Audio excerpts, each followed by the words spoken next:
সুপ্রিয় দর্শক, স্বাগত এই সময়। আমি ফখরুল আলম কাঞ্চন আপনাদের সঙ্গে আছি। আজ আমরা আলোচনা করব দেশের করোনা পরিস্থিতি এবং ঈদ যাত্রা নিয়ে। এই জন্য আমরা দুইজন অতিথিকে আমন্ত্রণ জানিয়েছি।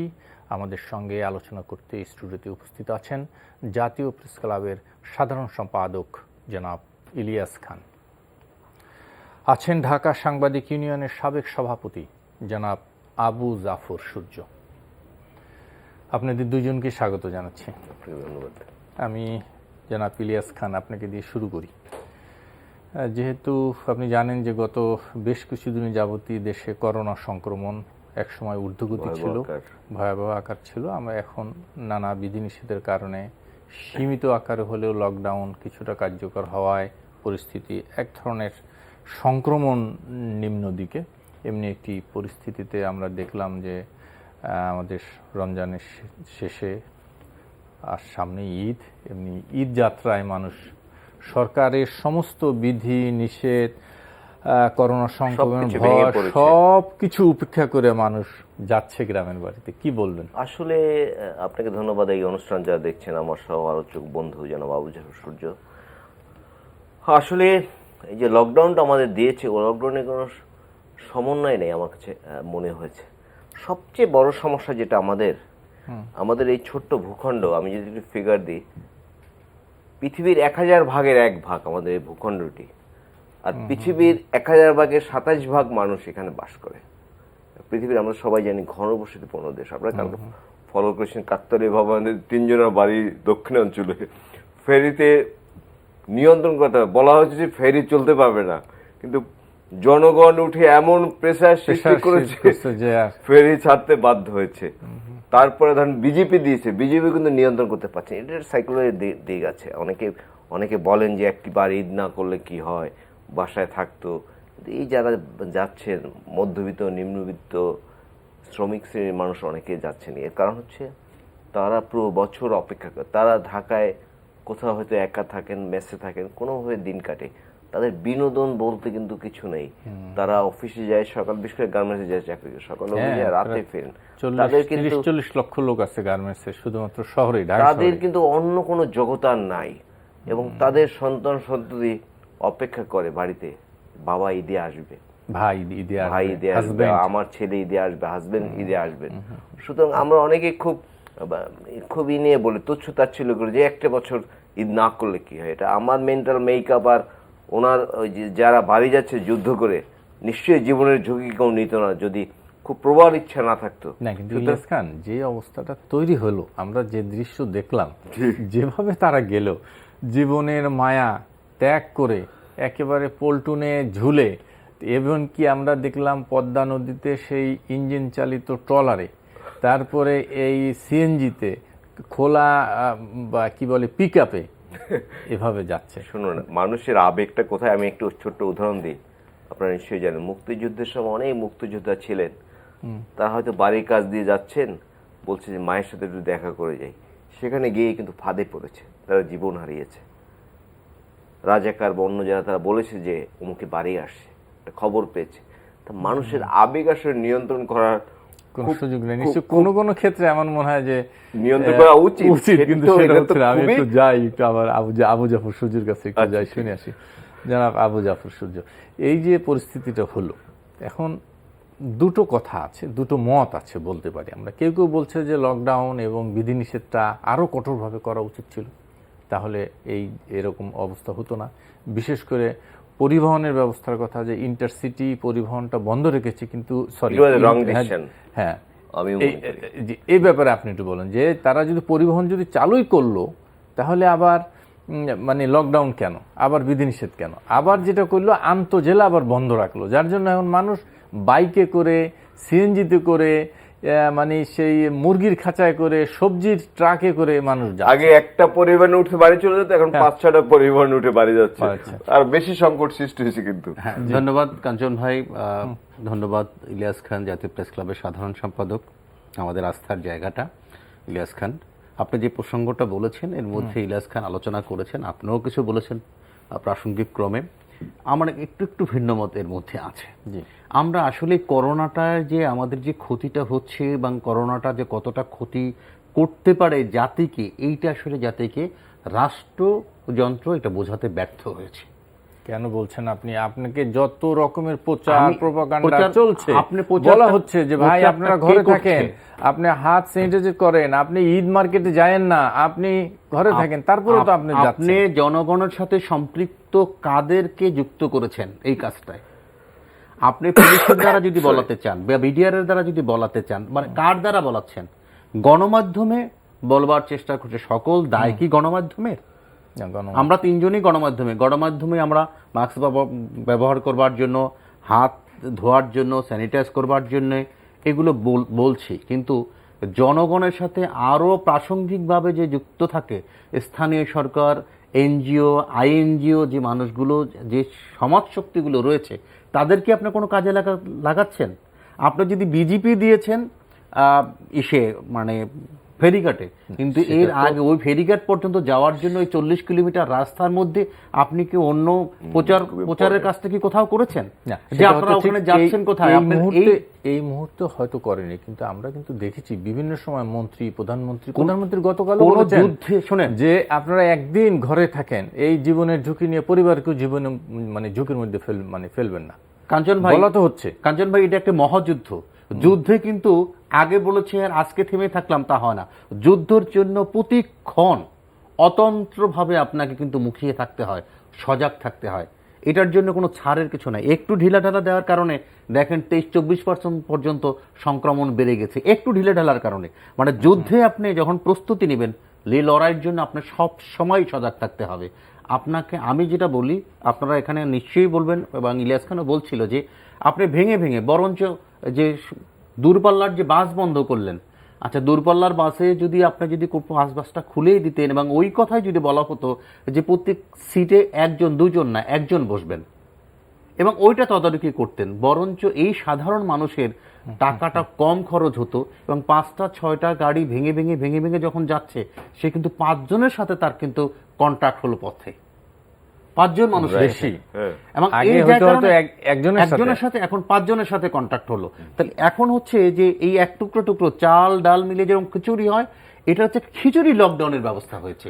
এই খিচুড়ি লকডাউনের ব্যবস্থার মধ্য দিয়ে আপনাকে পরিপূর্ণভাবে বেড়ে উঠতে হবে। আপনার যে কি ক্ষতি হলো এটার জন্য আপনি না হয় আরো আপনি খেয়াল করবেন। আজকে আমি আস্তে একটা জিনিস মনে করলাম যে আমাদের শিক্ষা ব্যবস্থায় 5 বছর হলেই একটা বাচ্চাকে স্কুলে যেতে হবে।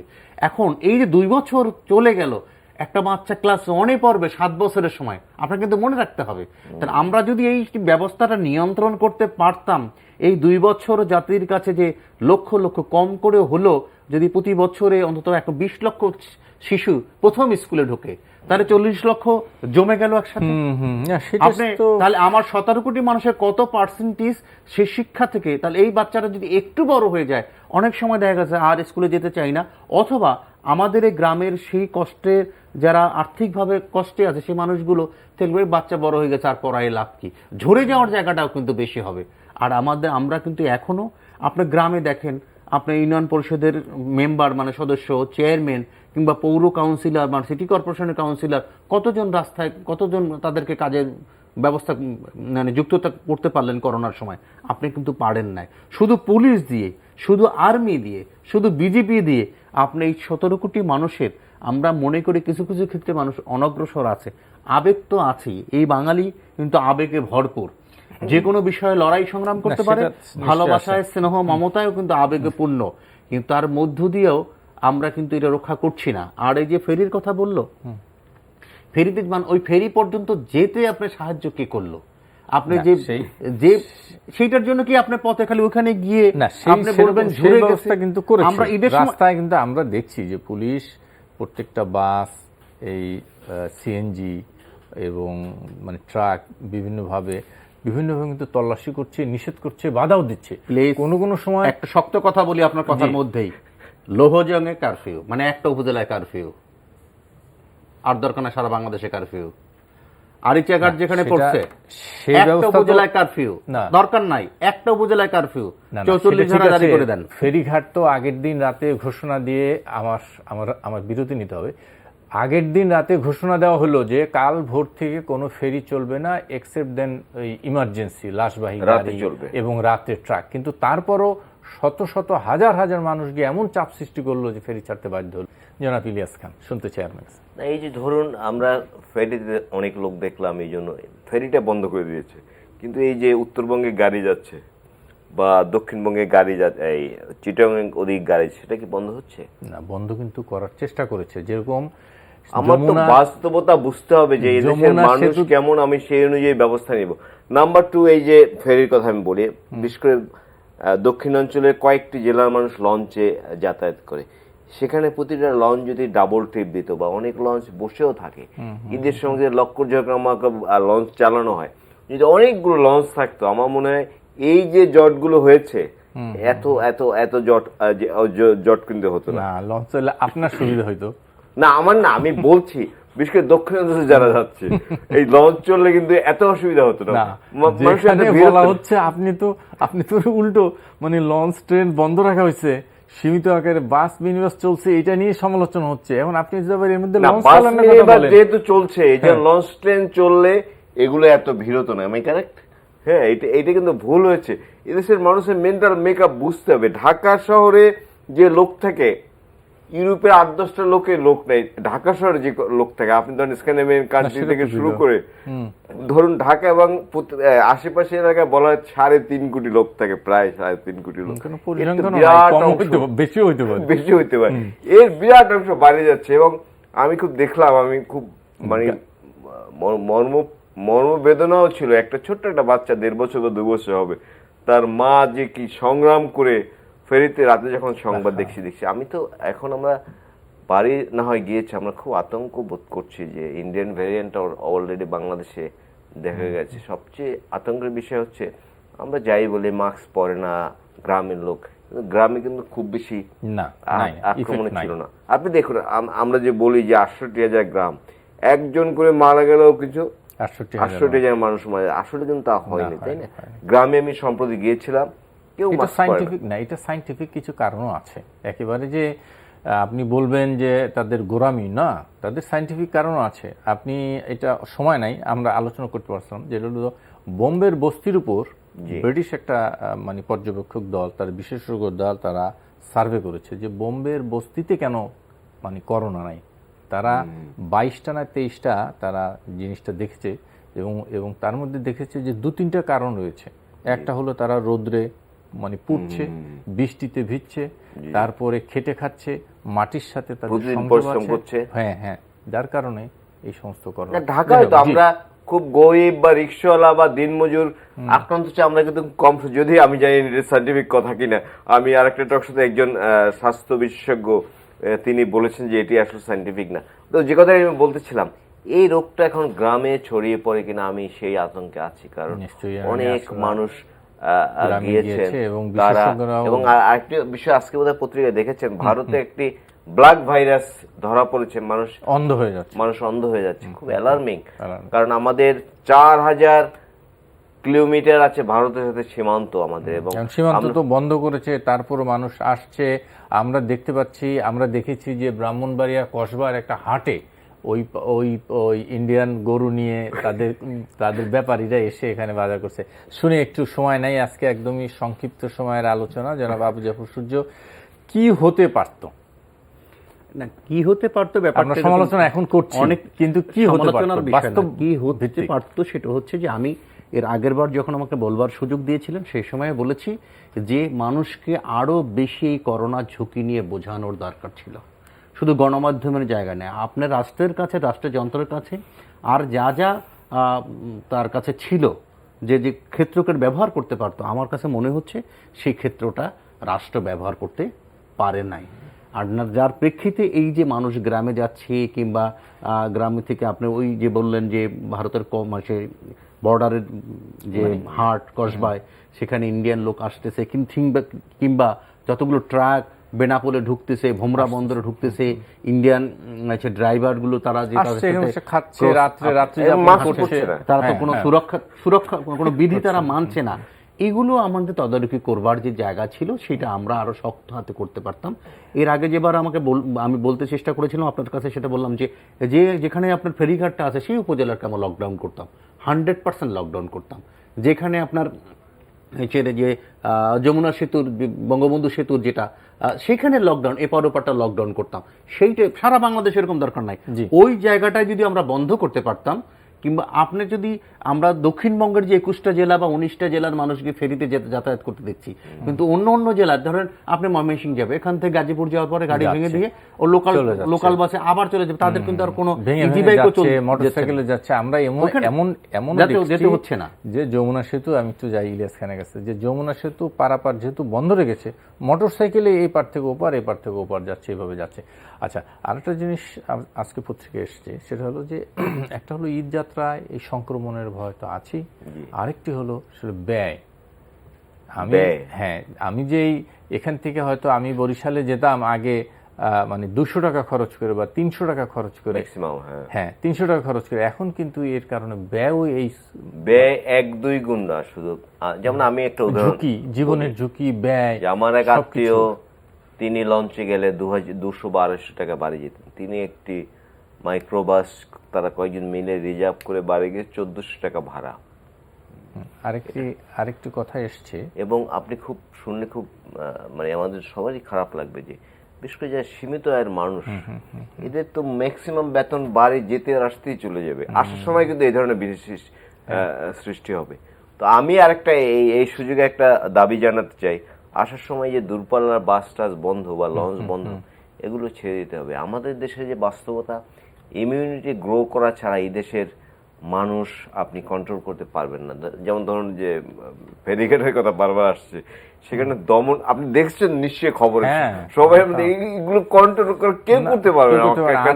আমাদের আমরা যে দুটো মানে 12টা 2টা নিউজে যে লাইভে যা দেখলাম, যে মূল রাস্তা ছেড়ে, যেহেতু মূল রাস্তায় পুলিশ ব্যারিকেড আছে, বিজিপি আছে, মূল রাস্তা ছেড়ে তারা পায়ে হেঁটে ওই আমাদের দেশে বলে ক্ষেত পাড়ি দিয়ে এসে, তারপরে জমিন পাড়ি দিয়ে এসে ইয়াতে উঠছে, জমিনের আইল দিয়ে হেঁটে হেঁটে উঠছে।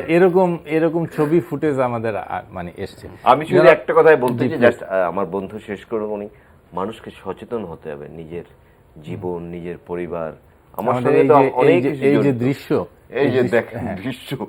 আমার পরিবার, আমার সবাই জড়িত।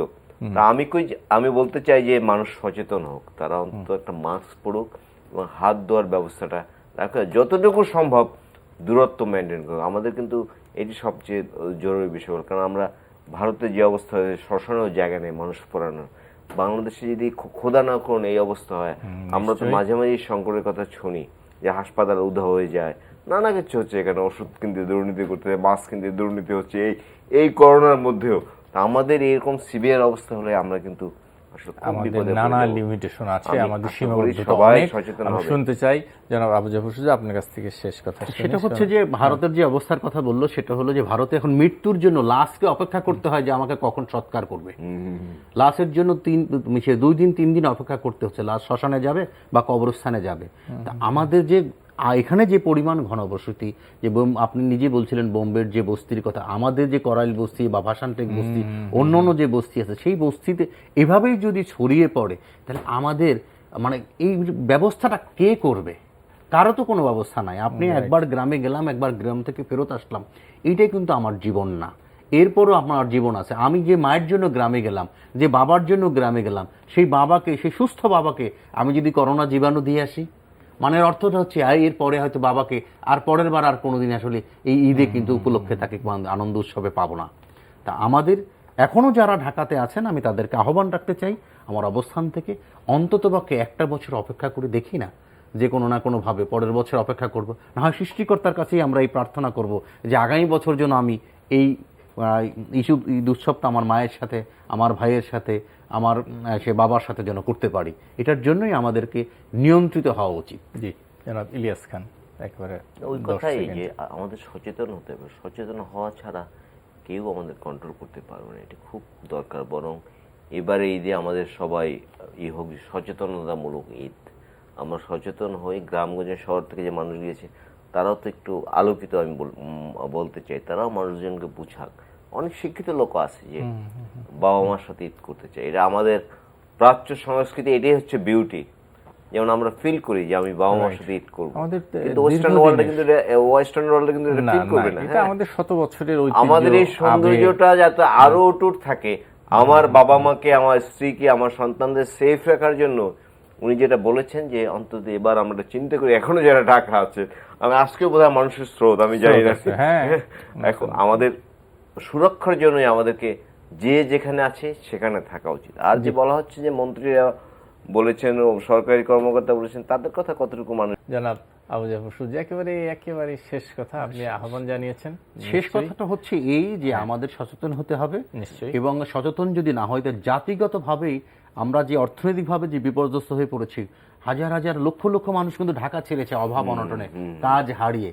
কিন্তু যদি 5 লক্ষ কাজ হারিয়ে থাকে, 10 লক্ষ কাজ হারিয়ে থাকে, এখান যদি এখনই যদি আমরা নাই, এই দ্বিতীয় ঢেউ বা তৃতীয় ঢেউ আসলে, তাহলে 50 লক্ষর মানুষও কিন্তু আপনার এই কাজ হারিয়ে তখন একটা সময় কি দারিদ্রতার মধ্যে না খেয়ে মারা যেতে হবে। নিশ্চয়ই। তখন আমাদের করোনা হাতে আমাদের একেবারেই কোনো সময় করুণা নেই। করবে না। জি, করোনা কাউকে কখনোই করুণা করবে না যদি আমরা সংক্রমণ প্রতিরোধ করতে না পারি, স্বাস্থ্যবিধি না মানতে পারি। জনাব আবু জাফর সূর্য, জনাব ইলিয়াস খান, আপনাদের দুইজনকে অনেক অনেক ধন্যবাদ। দর্শক, এই ছিল আমাদের আজকের আয়োজন। আগামী অনুষ্ঠানে আবার দেখা হবে। শুভরাত্রি।